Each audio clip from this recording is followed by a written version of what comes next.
አልኩትኝ። ባል ከሌለሽ ወይም ደግሞ የሚያግዝሽ ምናምን የማይሆን ከሆነ ክኒን አለ አለኝ ዶክተሩ። እኔ ደግሞ እሱን ማድረግ አልፈለኩም።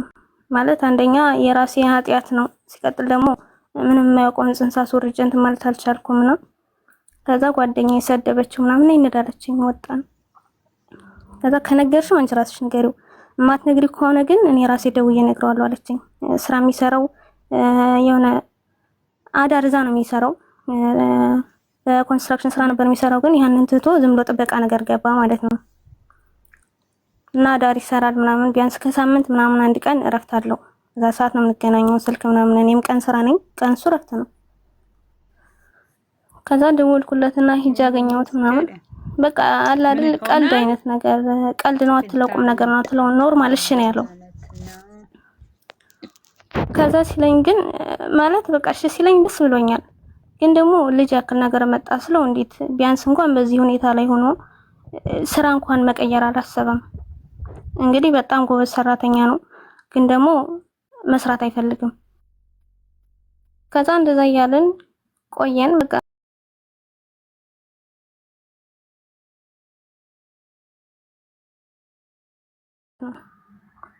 አንድ ወር ፍቃድ ቅድሚያ ፍቃድ ነበር፣ እሱንም ሳልወጣ እየሰራውኝ ለ15 ቀን ወጣው። ከዛ ነው እንትን ያልኩት ማለት ነው። ከዛ ግን ልጅቷ ከተወለደች በኋላ ይስተካከላል ብዬ ነበር፣ ጭራሽ ባሰበት። ጭራሽ በቃ እኔ ምን ልበል ማለት አላቅም። ማርያም ግን በቃ አብሶ ሄጅ ታሰርኩኝ ብሎኝ ያድራል።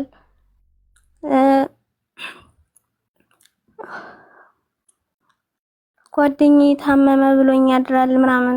በቃ እኔ ደግሞ እንዴት ጓደኛ እንኳን ሲታመም ለምን ስልክ አታነሳም? እኔ እደውልለታለሁ። ጓደኛ እንኳን የፈለገ ቢታመም ለምን አታነሳም? ስልክ አንስተህ እኮ እንደዚህ እዚህ ቦታ ነኝ ብትለኝ ችግር የለውም። ከዛ በቃ እኔ ምን ልበል፣ ልጅቷ ከተወለደች በኋላም ዱላውም አልቀረም መጠጣቱም አልቀረም። እያልን ግን በቃ ከልጅቷ ጋር ልጅቷን ራሱ የሆነ ልጅቷ ነፍስ እያወቀች ስትመጣ 4 ወር 5 ወር ስትሆን በቃ ገና እዛ ሲመጣ ነው ሰፍ የምትለው፣ ከስራ ሲመለስ ማለት ነው። ከዛ እሱ የሆነ እንደ ትልቅ ልጅ እንደ ትልቅ ሰው አለ አይደለ ያመናጭቃታል እንጂ ምናምን አይነት ነገር ማለት ነው። እሷ እንደዚህ ሲላት እኔን ያመኛል ማለት እኔን ያን ሁሉ ነገር ቢያደርገኝ ቢመተኝ እንኳን በእኔ ችግር የለውም፣ ምክንያቱም አንዴ ወድጄ ገብቼበታለሁ በሚለው ማለት ነው። ከዛ እሷን ሲናገራት ግን የሆነ ውስጥ ይቆሰለ። በቃ ያለኝ አማራጭ መውጣት ነው መሄድ ነው ምናምን ነገር አልኩና ፕሮሰሱን ፓስፖርት የመጣ ፓስፖርት ከመጣ በኋላ ቢያንስ 1 አመት ይሙላት አልኩኝ። ከዛ በኋላ እናቴ ጋር ወስጄ ጥያት ለመውጣት ማለት ነው። ከዛ ያው አመቷ ሊደርስ አካባቢ አናገርኩትኝ። ምክንያቱም ቢያንስ 1 አመቷን አሪፍ አድርጌ እንትን ይላል አክብሬላት ልካትና እኔም መንገዴን እሄዳለሁ። ከዛ ካናገርኩት በኋላ እሺ ምናምን አለኝ። ያለውንም የሌለውንም አድርጌ ልቷን አከበርኩላት ምናምን። በአመት ከ3 ወሯ ነው ወስጄ እናቴ ጋር ጥያት ሄድኩት። ከዛ ግን መጀመሪያ ስወስዳት ልጅን የምታሳድግ ከሆነ አብረን እንሆን ተስተካከል እናሳድጋት፣ አይ ካልክ ግን ልጅቷን ይዣት ልሄድ ነው አልኩት። ከዛ እኔ ምን አገባኝ እንደፈለግሽ አድርጊያት ምናምን ነገር ነው ያለኝ። ከዛ አሻልኩና ልብስ ሸክፈን ግን ሻንጣ ምናምን አዘጋጅተን ጧት ስንወጣ ወደ አውቶቡስ ተራ ስንሄድ ልጄን ጥለሻት ብትመጪ እገልሻለሁ አለኝ። እንግዲህ እኔ በጓደኞቹም ባጎቱም ነው ያስመከርኩትኝ ይዣት ልሄድ ነው ምን ትላለህ ምናምን ያልኩት ማለት ነው። ከዛ ማታ ሌሊት ላይ ስንወጣ በቃ ሄደናል ምናምን ነገር ነው ያልኩትኝ።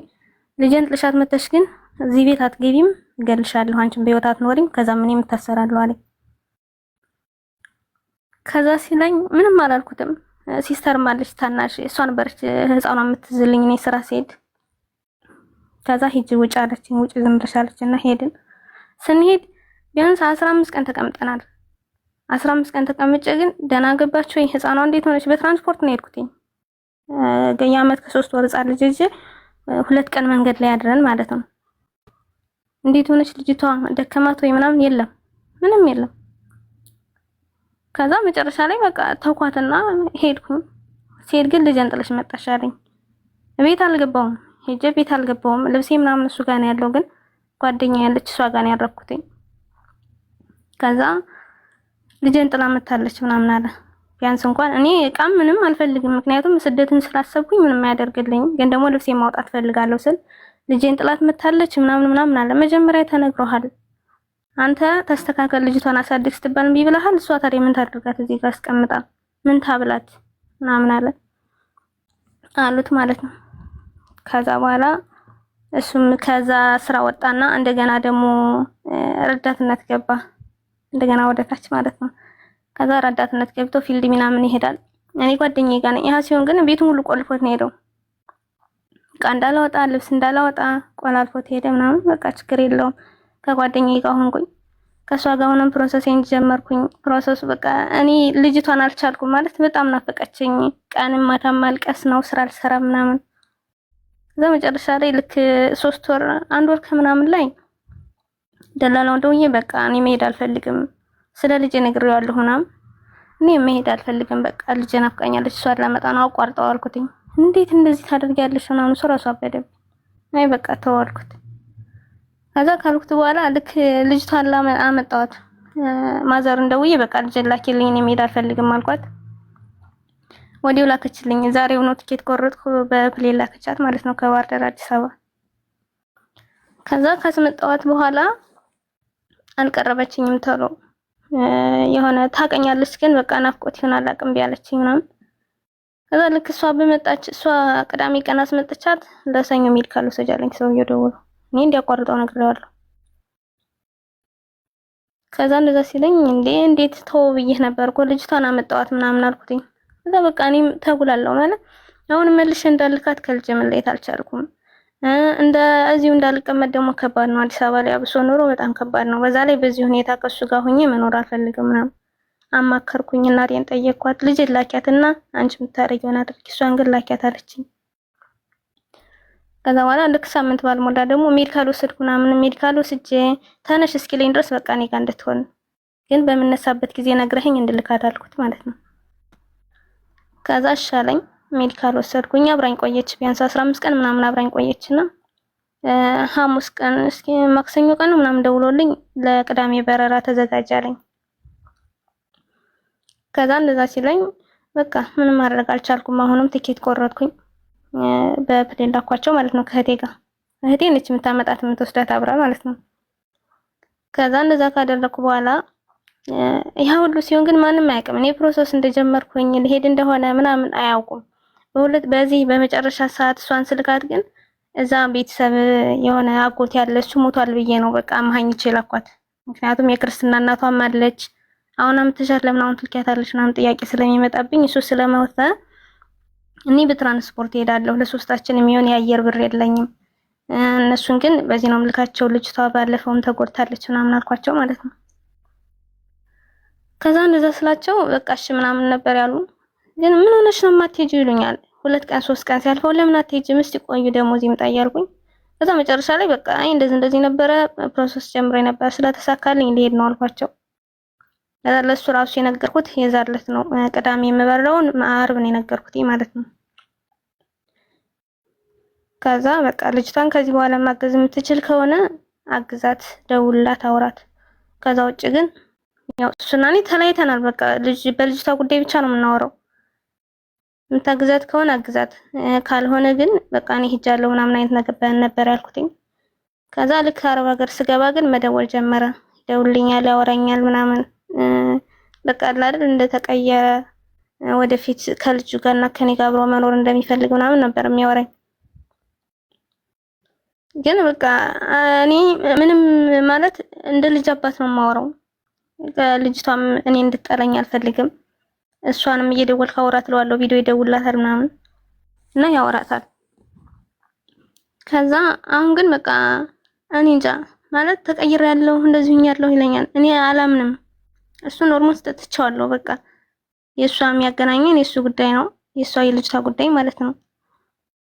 እና በዚህ ሁኔታ እያለሁኝ ከዚህ ከመጣሁኝ አመት ከምናምን ሆኛል ማለት ነው ሳውዲ። አሁን ላይ ደግሞ አጋጣሚ የሆነ ልጅ ተዋወቅኩኝ። ኦንላይን ስራ ሰራለሁኝና እሱን ለመጋበዝ ነበር የተዋወቅነው። ሜሴንጀር ላይ የተዋወቅነው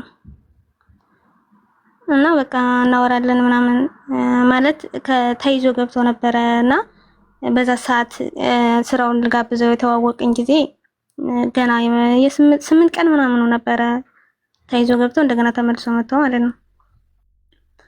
ከዛ በዛ እያወራን ምናምን ተግባባን። ከዛ በቃ በደንብ እናወራለን ምናምን። እኔ እንጃ ጥሩ ሰው ነው ማለት አላውቅም፣ ግን ካሳለፍኩት አንፃር ይሆን አላውቅም፣ ብቻ ግን አንድ ሰው እንዲሆንላት የምትፈልገው አይነት ሰው ነው። ያዳምጣል፣ ይረዳል በቃ እና ከሱ ጋር ተዋወቅን እያወራን ምናምን። ከዛ እሱ ደግሞ እንድወጣ ይፈልጋል ወደዛ ማለት ነው። ከዛ እኔ ደግሞ አሁን ላይ መውጣት ፍላጎት የለኝም ማለት አንደኛ ልጅ አለች፣ ስለ ልጅም ነግሬዋለሁ። በቃ ችግር የለውም ልጅ ስላለች ስለሌለች ሳይሆን ልጅ ቢኖርሽ ችግር የለውም ምናምን ነገር አለኝ። ግን ደግሞ እዛ ብዙ ያላስተካከልኳቸው ነገሮች አሉ። እናት ያለች ልጅ አለች እና ይህን ሁሉን ነገር ነገርኩት። መውጣት እንደማልችል አሁን ላይ መውጣት እንደማልችል ማለት ነው። እና በቃ ችግር የለውም አስተካክይ፣ መስተካከል ያለብሽ ነገር አስተካክይ፣ የሚያስፈልግሽ ነገር ካለ ከጎንሽ ነኝ ምናምን ብሎኛል። ግን አሁን ደግሞ ማለት የሆነ አለ አይደለ ምን ልበልህ ዝም ይላል ማለቴ አናወራም፣ አልፈን ነው የምናወራው ምናምን። ቴክስት ጽፍለታለሁ ይመልስልኛል። ጧት ነው የምናወራው፣ ጧት ከ11 ሰዓት እስከ 12 ሰዓት ምናምን ባለው እናወራለን። ማታ ነው የሚሰራው፣ ቀን ይተኛል ማለት ነው። ከዛ የሆነ ሰዓት ጸጥ ሲለኝ ምን ሆነ ነው ምናምን አልኩትኝ። ከዛ አይ በቃ ዝምታ ነው የሚመርጠው፣ መልስ አይመልስልኝም ምናምን። ከዛ መጨረሻ ላይ ምን አልኩትኝ፣ አይ በቃ እንደዚህ ከሆነ እዚህ ጋር እናቁም ምናምን አይነት ነገር አልኩት ማለት ነው በቴክስት። ከዛ በኋላ ይሻላል አይነት ነገር አለኝ። ይሄ ሳይሻል አይቀርም ምናምን ነገር ሲለኝ ግን ምክንያቱም ማወቅ ፈለኩ፣ በጣም ምክንያቱም ሲያወራኝ የነበረው ሌላ ነው። አሁን ደግሞ እንደዚህ ይሻላል ምናምን ሲለኝ እንዴት ይሄን ሊል የቻለ ከምን ተነስቶ ነው አልኩና ምን ሆነ ነው የሆንከው ነገር አለ ወይስ ማለት ውሸት ነበር ወይ እንደዛ አስተዋወራኝ የነበረው ምናምን ውሸት ነበር አልኩት። እውነት ነው ውሸት አይደለም። ግን በቃ እኔ ከሁሉም ነገር ርቄ ህይወት በከበደኝ ሰዓት ነው አንቺን ያገኘሁሽ እና ከዚህ ማድገብትሽ ደግሞ አንቺ እንድትጎጂ አልፈልግም ነገር አለኝ። ከዛ እሱ ችግር የለውም የምጎዳው አንዴ ከሱ ጋር ፍቅር ጀምሬያለሁ፣ የምጎዳው ካንተ ጋር ስለያየ ነው። አንተ ያለብህን ችግርህን ንገረኝና አብረን አንድ ላይ ሆነን የምንወጣው ነገር ከሆነ ተጋግዘን አብረን እንወጣው ምናምን ነገር አልኩትኝ ማለት ነው። ከዛ እሺ በቃ እንደዛ ከሆነ በአንድ ነገር እንስማማለኝ። እሺ ስለው ነይና ቁጭ ብለን እናውራ፣ ከዛ ያለውን ነገር እናስተካክላለኝ። እመጣለሁ ግን አሁን አይደለም ምናምን አልኩት። ከዛ እሺ በቃ ችግር የለውም ተነጋገርን። ግን አሁንም የሆነው ማለት በቃ ምን እንደሆነ አላውቅም።